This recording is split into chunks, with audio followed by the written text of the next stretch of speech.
की ज्ञान मार्गी काव्य धारा के प्रतिनिधि कवि के योगदान के बारे में। तो ज्ञान मार्गी शब्द का प्रयोग किया जाए या संत काव्य का प्रयोग किया जाए,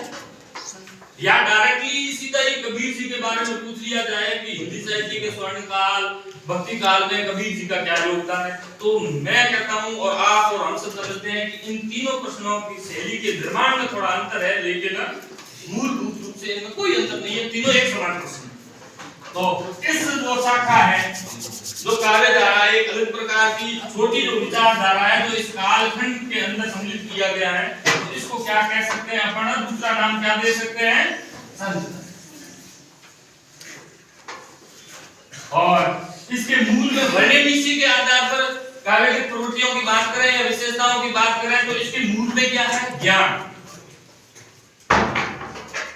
उपदेश, भाषा की मौखिकता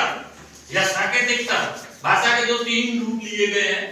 सांकेतिक, मौखिक और लिखित, तो लिखित है वो भाषा का उत्तर रूप कहलाता है। तो प्रारंभिक जो दो रूप हैं, उन दो रूपों के आधार पर हिंदी साहित्य के स्वर्ण काल में जो साहित्य लेखन हुआ, उससे संबंधित ये विचारधारा कह सकते हो, उसको काव्य धारा कह सकते हो, या इस कालखंड की उप विचारधारा कह सकते हो। और इस तरीके से आपको विभाजन क्रम याद है तो उस प्रश्न को हल करने में, लिखने में कोई दिक्कत नहीं होती, क्योंकि आप सीधे वहीं पहुंचते हैं जहां प्रश्न को जो डिमांड है, और वहां पहुंचने के बाद में, फील्ड में पहुंचने के बाद में आपको कोई दिक्कत नहीं होती। यहां दूसरी बात आती है प्रेम मार्गी।